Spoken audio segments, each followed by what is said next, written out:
Welcome to Compound Insights, a podcast by CFA Society New York. I'm your host, Rob Rowan. Today we're talking with two of the people who created a exciting new certificate that CFA Institute is offering that focuses on digital finance and some other issues that work around modeling, et cetera, some things that you've heard about, probably struggled to understand, but here's a place to find out. So today we're speaking with Richard Fernand, who is the head of certificates management at CFA Institute. Previously, he was head of business school for Seven City, which is now Fitch Learning, and the co-head of learning and development at PIMCO. He is a CFA charter holder, chartered accountant, and has a degree in law from Oxford. We're also speaking with Anastasia Diakaki. She is senior director, product management at CFA Institute. Previously, she worked in different types of ed tech and higher education organizations, including Wolfram Alpha. She earned her bachelor's and master's at NYU. So thank you both for being here. I was keenly interested, is one of the things I've always struggled with, but thought had a massive impact on people. Is that there's a lot of statistics in this in this certificate. So could you all explain your motivations for structuring it that way? Well, firstly, thanks for inviting us along here. It's great to have a chance to talk about this product, which we're really proud of, and we spent basically the last couple of years putting together. When we think about stat, it's what we used to mean by data science. Frankly, data science encompassed stats and not much else. And stats has been at the heart of educational offerings like the CFA program for a very long time. It's really formed a significant part of that kind of quant offering.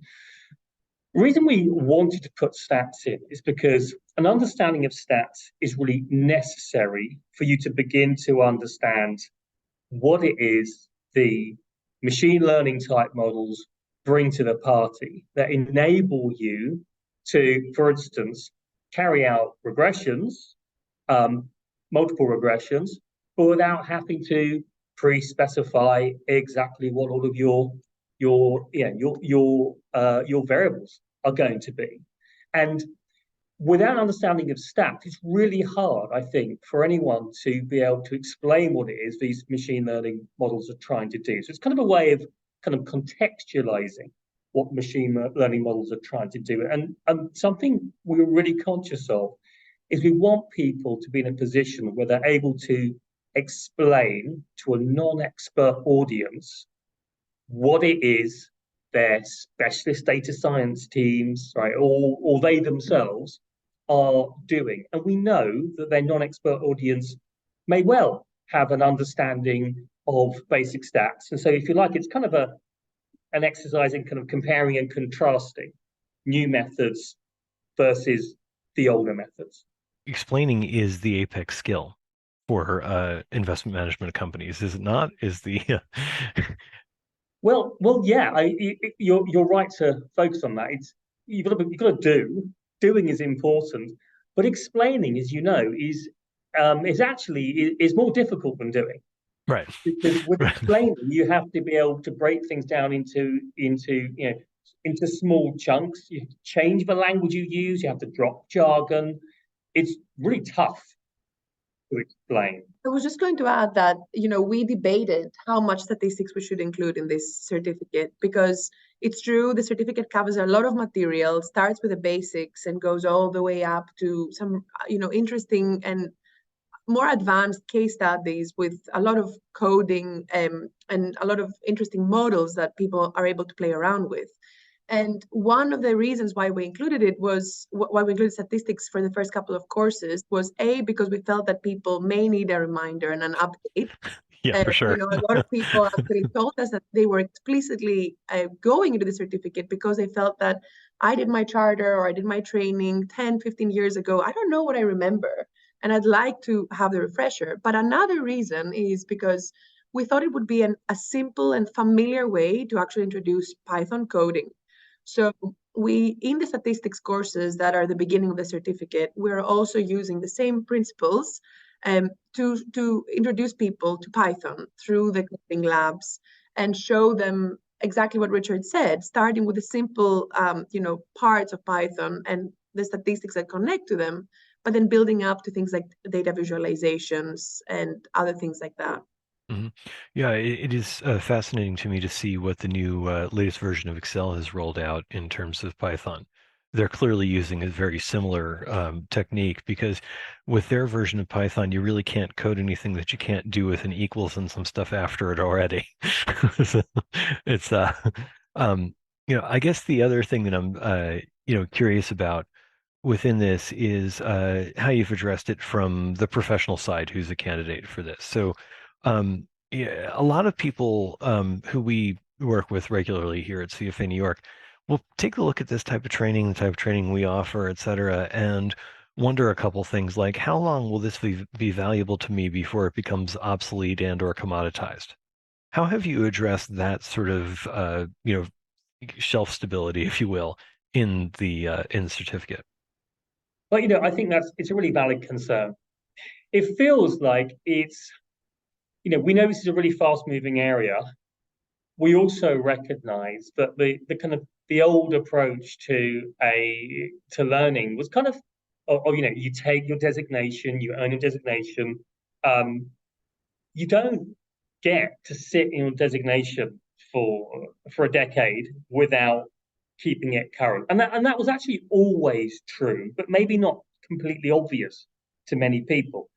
And actually, CFA Institute is this somewhat weird example, right? As you know, we don't have a mandatory continuing professional development requirement. We set out a stall on that many years ago, and that's not there. But in reality, anyone who's an experienced professional knows that they have to keep up to date. Of course, you do. It's just you have to. Otherwise, you're not going to understand what it is your clients are needing, what the latest techniques are. So it's kind of a similar concept here, if you like, which is that we recognize this is a fast-moving area. We recognize it's going to constantly be changing. And the chances are somebody takes our certificate this year is going to see very different content in it to someone who were to take it in 5 years' time. Of course. Right? And that's inevitable. Totally recognize that. What we want to do is we will put in place the sort of facilities for tools that enable people to keep up to date. So we will provide them with kind of learning opportunities, but for the latest bit of the new kind of syllabus as it moves into the certificate. But we know from the start that this cannot remain static. And just to give you some idea, we are already planning. We only launched this in April, okay, but we're already planning on that next round of significant updates, which are necessary to keep it fresh. We've got to do this, and that's actually a commitment that the CFA Institute makes generally about all of our educational products. It's just not necessarily obvious to the outside world unless you really follow closely. The CFA program is not the same now as it was 2 years ago. This certificate will also look very different in a year's time. And the truth is that for years we have debated whether we should be building a certificate out of it, because to both your points, it's a topic that changes so quickly, and because it's so directly tied to technical skills, people had historically, we were observing like 5 years ago, you would see a lot of people who just would go to generic coding, Python coding courses. They would just, and those are still, by the way, extremely valuable if that's where you want to build your specialty. But, we started adding these new readings to the CFA program over 5 years ago, 6 or 7 years ago, introducing these topics into the core curriculum. And the same way that it takes some time for something, a technique or a method to become established enough to be added to a credential like the CFA program, we also waited until we felt that there was enough of stuff that was here to stay, that was relevant enough to a large enough proportion of the industry and of practitioners, where really the certificate is aiming to give you what you really should know, what really should be your core background. And then we, as Richard said, we update it, but there are always these kind of day-to-day skills that you also want to be developing that are perhaps more traditionally practitioner oriented and day-to-day in terms of the doing.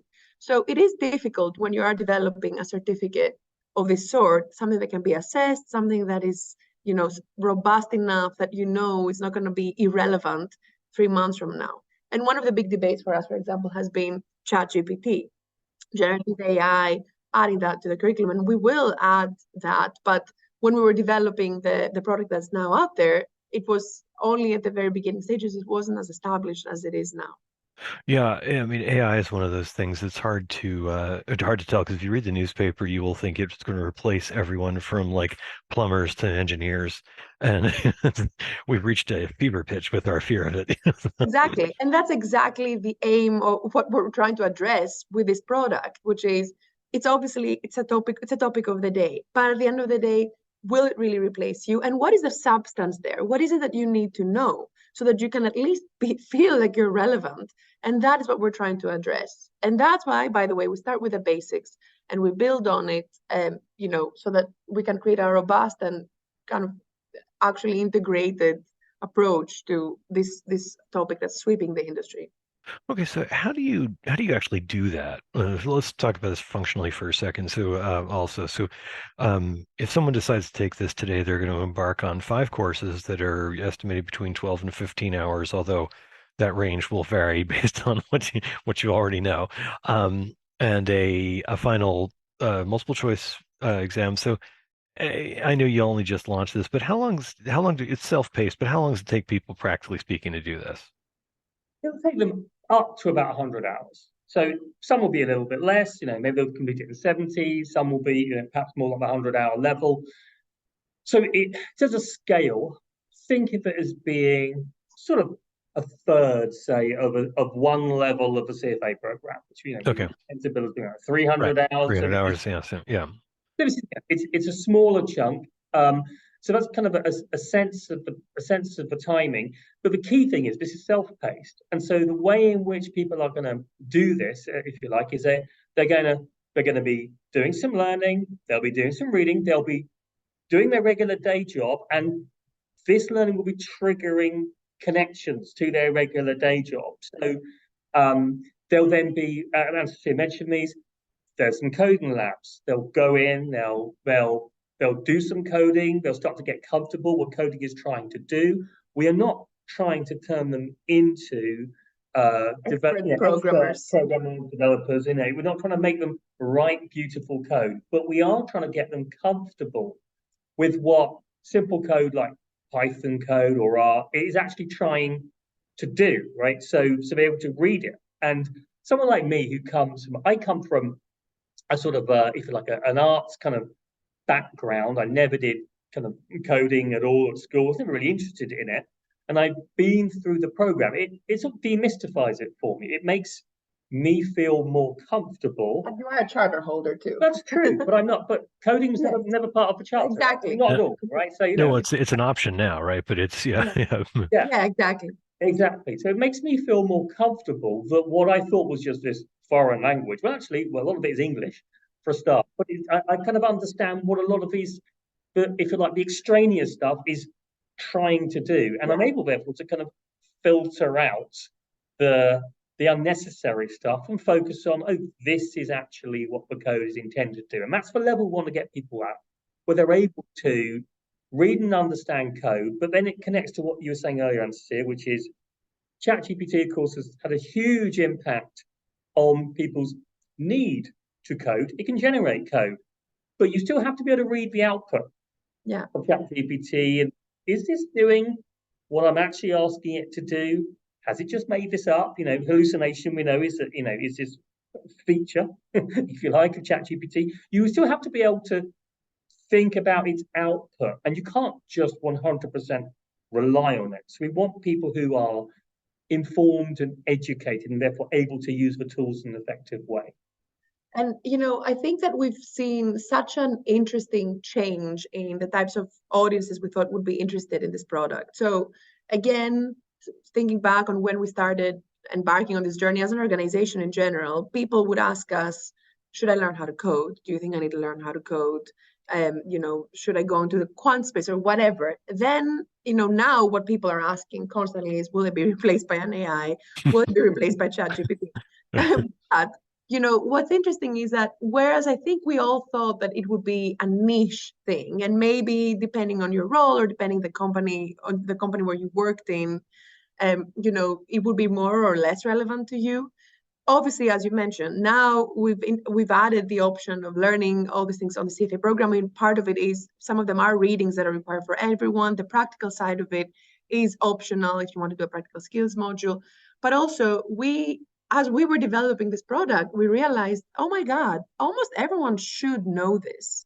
And almost everyone, even if you don't need to know it right now, how can you look into the future, 2 or 3 or 5 years down the line, and think that you and your role are going to be exempt from this massive change? And so I think that the other thing, of course, that we've noticed is that have had people who are coming to us from outside the industry. So one of the things that we really thought was imperative for us to address with this product, and the only reason why we really felt like we really were compelled to create it, is that when we did an analysis of all the training that was out in the industry, and maybe not necessarily the 1 or 2 day coding trainings that we were just discussing, but Yeah, boot camps. exactly, not the camps, but actually the certificates and the kind of short courses you can do with universities or other providers, we found that almost none of them were specifically made for the investment industry and for the investment audience in mind. Right. So you would start learning, you would do like a generic data science course, and you would be looking at data having to do with the medical industry. You wouldn't really, you would potentially struggle to see how this applied to you, let alone to your day job. So when we built this product, CFA Institute goes through a very robust process of figuring out what should be in our learning products, whether it's a CFA program or a certificate. So we have a competency framework. We have a list of all the major roles in the industry and their day-to-day workflows. And then we take those competencies and we put them into focus groups of practitioners around the world who work in different companies. And we really take really, really great care and pay a lot of attention to make sure that whatever we're telling people they need to know is actually what they need to know and what they need to do, depending on their current role or their role they aspire to doing.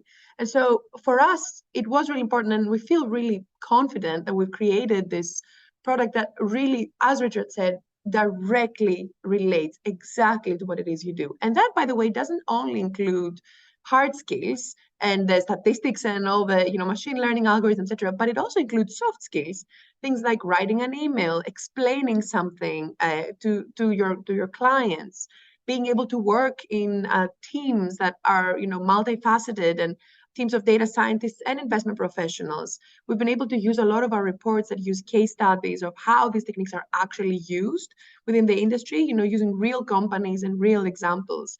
Because a lot of actually integrating these techniques isn't just having the technical skills, it's also having the soft skills of knowing how to make them work for you and your company. So, all those things, I think, make this quite an interesting and unique experience. Yeah, the thing that I thought was exceptionally interesting, and was also probably a little bit vexing in the construction of this, was something that brings a lot of charter holders together behind the concept of ethics, right? Most of us are trying to do this the right way. It's not just knowing how to do it, but also knowing how to do it the right way, particularly in something you just mentioned, as Anastasia, is dealing with your clients, right? So how did you all sort of engineer the ethics into the curriculum? So we address that explicitly within the fifth course, which is around biases in models. And there's a technical meaning to biases in models that a data scientist would understand, but there's also, if you like, an ethical meaning to biases in models that is perhaps more for the professional. We would kind of marry those two concepts in that fifth course. And we do it with some quite fun kind of case studies, and we do it also through interviews with the experts, so people can understand just exactly how things can go wrong, if you like, in model construction. And I'm glad you mentioned it, because that kind of ethical underpinning piece is what makes the difference between a professional and someone who's just a businessman, right? Yeah, a business person, So a professional has a commitment to something higher. And actually, though, it's a theme that kind of runs throughout, because this also connects earlier on. It may not be explicit, but this ability to explain to clients, the ability, therefore, to both understand what it is you're your data science team are producing, and the ability to then kind of translate and explain that to a client. That's also part of ethics, of course. So, that's explicitly within our code of ethics, your level of understanding of your own investment process and being able to articulate that thoroughly and completely. There's an ethical underpinning there. And so the clue is actually, it's in the word. It's for investment professionals. This is not a certificate for like traders, people trading for their own account, people trying to make money. We're not trying to show people how you use data science to make money for yourself. Yeah. That's not the intention at all. It is for investment professionals who are therefore within this ethical context and framework and dealing with the end client. And that is really critical for us because that's who our primary audience is. And actually, I think it's probably worth a word on audiences because we created this for seasoned investment professionals, particularly for people who might have heard a lot of stuff about data science and be worried about what it means for them. And so to kind of prepare them for the future so they feel confident in dealing with these kinds of issues and in integrating them into their investment processes.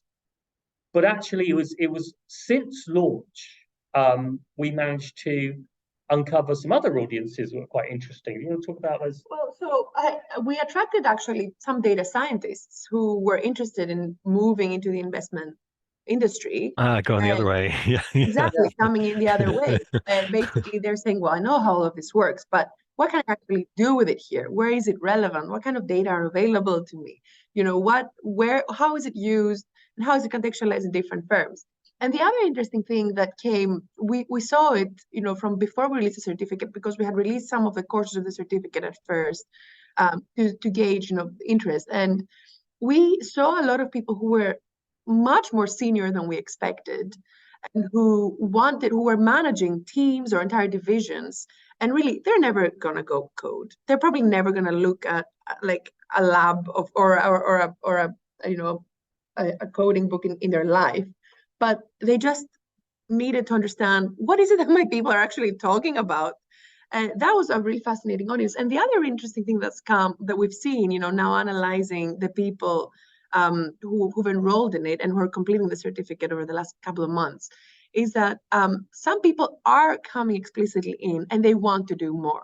So it's very interesting to see how there is the audience of the analyst, the portfolio manager, the relationship manager that we expected in the beginning, who's just doing it to stay relevant. And then their primary question is, right, so how do I make sure I'm current? How do I make sure I'm always up to date?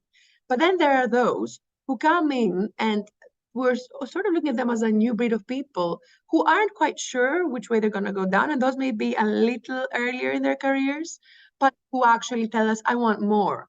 And to Richard's point and your question before about time spent, you can complete it, within 100 hours based on, how quickly you go through material, etc.